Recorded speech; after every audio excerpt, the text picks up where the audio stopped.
Good morning সবাইকে। কেমন আছো সবাই? আশা করছি খুব ভালো আছো, আর আমিও ভীষণ ভালো আছি। তো আমি প্রিয়াঙ্কাস লাইফস্টাইলে আবার একটা নতুন ব্লগ নিয়ে তোমাদের সামনে চলে এসেছি বন্ধুরা। আশা করছি আজকের ব্লগটা তোমাদের ভালো লাগবে।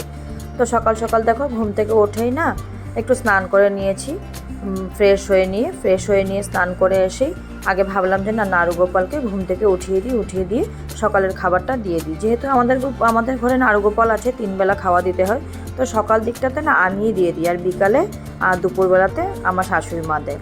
তো তাই আর কি ভাবলাম যে না আজকে তোমাদের সঙ্গে আমি শেয়ার করব কীভাবে নাড়ু গোপালকে ঘুম পাড়ানো, মানে ঘুম থেকে ওঠানো হয়, ঘুম তো যখন পাড়ানো হয় তখন তো আমার শাশুড়ি মাই পাড়ায়।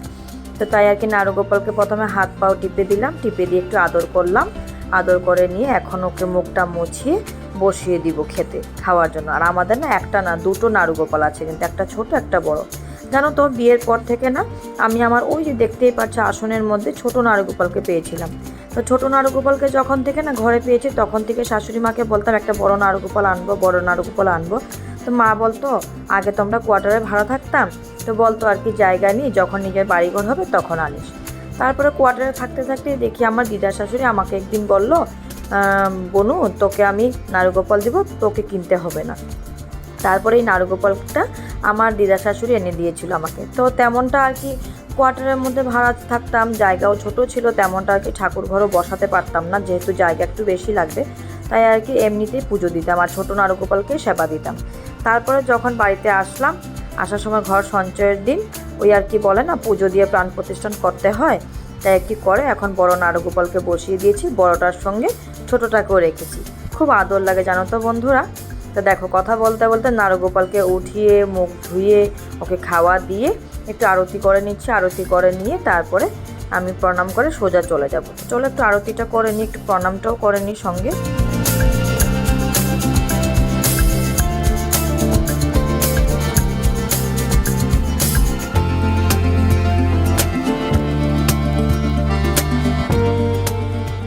তো হয়ে গেল আমার প্রণাম করো। তারপরে ভাবলাম যে নাড়ু গোপালের বিছানাটা জায়গা মতো রেখে দিই। জানো তো এই কাভারটা না নতুন এনেছি, বেশ ভালোই কম প্রাইসে পেয়েছি, জিনিসটা অনেক সুন্দর। তো ভাবলাম যে না আগে ঠাকুর ঘরের জন্যই আনবো, দেখা যাক কেমন কি হয়। তাই আর কি আনলাম, দেখলাম যে না বেশ ভালোই পড়ছে, কম প্রাইসে ভালোই মানে পেয়েছি আর কি। তারপরে সোজা চলে আসলাম ওই আর কি বেডরুমে এসে আমার পাশের রুমটাতে এসে আগে আমি জানালাটা খুলে দিলাম, খুলে দিয়ে একটু বিছানাটা ঠিক করব। আর যেহেতু এখনের ওয়েদার তো তেমনটা ঠিক না, কখন বৃষ্টি চলে আসছে কখন আবার রোদ দিচ্ছে। এখন কিন্তু বেশ কিছুদিন ধরে এক নাগাদা ধরে বৃষ্টি দিচ্ছে, তাই আর কি কাপড় চোপড় না মেলতে বড় কষ্ট হয়ে যাচ্ছে, কারণ বাইরে তো দেওয়া যাচ্ছে না তেমনটা, কখন বৃষ্টি চলে আসছে কখন আবার রোদ্দুর দিচ্ছে এইসব আর কি। তার জন্য আর কি ঘরে আমরা ওইভাবে করে মেশিনে চিপিয়ে তারপরে দিয়ে দিই। তো কাপড়গুলো নিয়ে চলে আসলাম, এসে ঘরটা একটু ঠিকঠাক করলাম, করে সোজা চলে আসলাম রান্নাঘরের দিকে। রান্নাঘরে এসে এই যে ফলগুলো দেখছো যে বেদানার মৌসুম্বি, এগুলো না কাল দিনের বেলায় আমি ভিজিয়ে রেখেছিলাম, এগুলো ছিল ফ্রিজে, তো দেখছি যে শুকিয়ে গেছে। তো ভাবলাম যে না ফেলবো কেন, এগুলোকে একটু জলে ভিজিয়ে রাখি। আর আমার শাশুড়ি মা বলে জলে ভিজিয়ে রাখলে নাকি এগুলোর ভিতরে একটু জল ঢোকে, তাহলে একটু খাওয়া যায়। তো তাই আর কি ভিজিয়ে রেখেছিলাম কাল রাতে। তো তাই আর কি আজকে এটাকে জল থেকে তুলে প্লেটে রেখে দিলাম, মাকে পরে বলবো ছুলে দিতে। তারপর ওই দিকটাতে আমি কী করলাম, একটু তাড়াহুড়ো আছে তার জন্যই অফ ক্যামেরাতে আমি একটু রুটি আর আলু ভাজি করে নিয়েছিলাম, করে নিয়ে বরকে দিয়ে দিলাম, আমিও খেয়ে নিচ্ছি। কারণ আজকে তো যেহেতু রাখি পূর্ণিমা, আজকের দিনটাতে তো একটু তাড়না আছে, কারণ আবার ভাই চলে আসবে রাখি পড়তে, তাই আর কি একটু তাড়াতাড়ি করেই কাজগুলো করছে, তাড়াতাড়ি করে সব কিছু মানে তোমাদের সঙ্গেও শেয়ার করছি, দেখাচ্ছি। তারপরে খেয়ে দিয়ে সোনাকেও খাইয়ে দিয়েছি, কিন্তু এর মধ্যেখানে দিয়ে আগে আমি বেডশিটটা পেতে নেব। তো কালই এসেছিলো এই বেডশিটটা, আমার আগের ব্লগে তোমরা দেখতেই পেয়েছো। তো ভাবলাম যে না আজকের একটা এত সুন্দর দিনে একটা ভালো বেডশিটই পাতবো।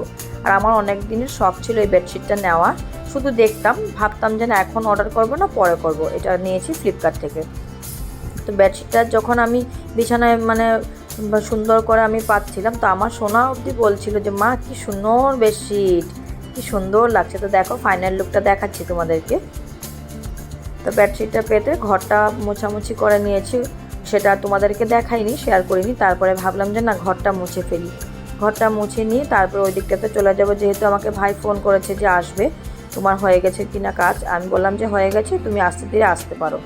তো তাই আর কি ভাবলাম যে না ঘরটা মুছে ফেলি, যেহেতু আমার ঘরটা না আজকে মোছা হয়েছিল না, সকাল সকাল মা আর কি ওই দিকটাতে পুরো ঘরই মুছে ফেলেছে, শুধু আমার ঘরটায় মোছা বাকি ছিল, কারণ আজকে না আমার একটু উঠতেও লেট হয়ে গেছে প্রচুর পরিমাণে। ওই আর কি সোনাকে ঘুম পাড়িয়ে তারপরে উঠতে হয়, যেহেতু ছোট সোনা, আর যদি একবার যদি ও টের পেয়ে যায় যে মা উঠে গেছে তাহলে তো আর রেহাই নেই। তাই আর কি ওই সোনাকে ঘুম পাড়িয়ে তারপরে উঠলাম, তার জন্য দেরি হয়ে গেছে। তো তারপরে দেখো ভাই চলে এসছে, তো ভাই চলে এসছে যখন ভাইকে রাখিটা পরিয়ে দিব, তাই আর কি আমি নাইটিটা একটু চেঞ্জ করে নিলাম, আবারও সে পরে নাইটিটা পরে নেবো, যেটা আগে নাইটি পরা ছিল সেটাও ধোয়াই ছিল যদিও, তবুও আমি ভাবলাম যে না একটু নাইটিটা চেঞ্জ করে ফেলি। তা আমার শাশুড়ি মাকে বলছিলাম তুমিও আমার ছেলেকে রাখিটা বেঁধে দাও, যেহেতু ওর কোনো বোন নেই, তার জন্যই বলছি তুমি তো এখন বোন দিদি, তো তুমি বাঁধতে পারবে তো বাঁধো। তা তাই আর কি ওই দিকটাতে শাশুড়ি মা একবারে বেঁধে দিচ্ছে আমার সোনাকে, আর এদিকে দাদাকে আমি বেঁধে দিলাম। তো রাখি পূর্ণিমার দিনে ভাইকে রাখি পরালাম, ভাইয়ের মঙ্গল কামনা করলাম, ঠাকুরের কাছে প্রার্থনা করি আমার ভাই যেন এভাবে ভালো থাকে, দীর্ঘায়ু হয়, সেটাই বলি ভগবানের কাছে। তো তারপরে এই যে দেখো একটু মিষ্টি খাইয়ে দিলাম, আমাকেও খাইয়ে দিচ্ছে, আর দাদা যেহেতু আমার থেকে বড় তার জন্যই আমি আর কি একটু প্রণাম করে নিলাম। আর এবার না ভাইকে তেমন কিছু গিফট দিতে পারিনি, কিন্তু আমাকে কিন্তু গিফট দিয়েছে, আমি একটা আর কি সিল্ক চকলেট একটা দিয়ে দিলাম, আর দাদা আমাকে দিয়েছে ওই আর কি একটা নাইটি। তো বলছে তুমি খুলে দেখো পছন্দ হয়েছে কিনা।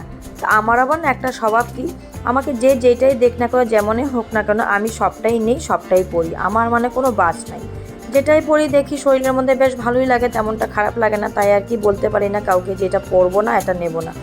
মানে আমি কারো মনে দুঃখ দিতে চাই না যে না এই গিফট আমাকে দিয়েছে দেখতে সুন্দর না, আমি নিব না, সেটা আমি কোনোদিনও করতে পারি না। তাই আর কি দাদাকেও বলছিলাম না নাইটিটা সুন্দর হয়েছে, আর এমনি তো নাইটিটা সুন্দরই ছিল, খুবই সুন্দর ছিল, ব্লু কালারের মধ্যে কাজ করা। তো আমি নাইটিটা পেয়ে অনেক খুশি হয়েছি। তারপরে তো দাদার সঙ্গে একটু গল্প গুজব করলাম, সেটা অফ ক্যামেরায়। তা দাদা চলে গেল, তারপরে সোজা চলে আসলাম রান্নাঘরে।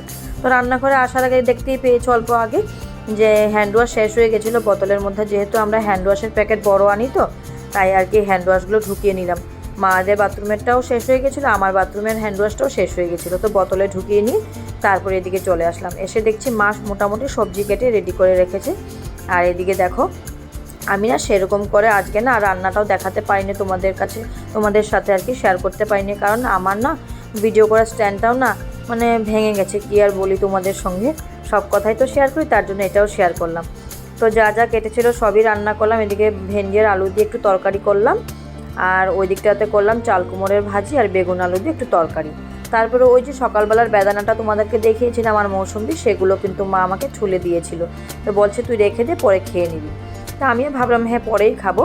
তারপরে ওগুলোকে ঠিকঠাক করে রান্নাঘরটা পরিষ্কার করে ফেলে নিয়ে এই তো ভাত বাড়ছি, এখন সবাইকে ভাত দেবো আর আমিও ভাতটা খেয়ে নেব। তো ভাত খেতে বেশ ভালোই লাগছিলো আজকে, যেহেতু নিরামিষ আইটেম, আর নিরামিষের দিনগুলোতে না আমার কিন্তু বেশ ভালোই লাগে, কারণ নিরামিষের দিনগুলোতে অনেক কিছু আইটেম করা হয়, আর মাছের যেদিন আইটেম থাকে সেদিন তো মাছ আর একটা কিছু করলেই হয়ে যায়, তার জন্য আমার নিরামিষের দিনগুলো না খেতে ভীষণ ভালো লাগে। তো প্রথমত আমি কি করলাম, চাল কুমড়োটা দিয়ে ভাত মাখছি, চাল কুমড়োর ভাজাটা দিয়ে, এইভাবে করে না ভাজাটা মানে খেতে খুব ভালো লাগে, দারুণ লাগে। ওই আর কি একটু কালো জিরো আর শুকনা মরিচ ফোড়ন দিয়ে, আর লঙ্কার গুঁড়ো না সরি, একটু আর কি হলুদ লবণ, আর নামানোর আগ দিয়ে একটু মানে জিরের গুঁড়ো দিয়ে দিই, ব্যাস হয়ে যায়, খুব ভালো লাগে। তোমরাও মাঝে মধ্যে ট্রাই করবে, আর কোনো সময় যদি আরও আমাদের ঘরে চাল কুমড়ো আসে আমি তোমাদের সঙ্গে শেয়ার করব কিভাবে এটাকে রান্না করা হয়, যেহেতু আজকে আমি করতে পারিনি আমার স্ট্যান্ডের জন্য। তো খাওয়া দাওয়া শেষ করে ফল নিয়ে বসে পড়লাম যে একটু ফল খাবো করে। তো আমার সোনাকেও কিন্তু এখনও ঘুম পাড়ানো হয় নাই, তো আমার পিছু কিন্তু সোনাও এই ড্রয়িং রুমের মধ্যে চলে এসেছে, একটু পরে তোমরা দেখতে পাবে। এই যে দেখো দুষ্টুর নাম নিয়েছি, দুষ্টু হাজির, চশমা লাগিয়ে কী যে করছে, কি আর বলি তোমাদের সঙ্গে, সব কিছুতে শেয়ার করি, তার জন্য ভাবলাম যে এটাও বলি। তা চলো ফলটা খেতে খেতে আজকের ভিডিওটা এখানেই শেষ করছি বন্ধুরা, আগামীকাল আবারও দেখা হবে। তোমরা ভালো থেকো, সুস্থ থেকো, যারা আমার চ্যানেলটা নতুন দেখছো তারা সাবস্ক্রাইব করবে প্লিজ। আজকের জন্য টাটা।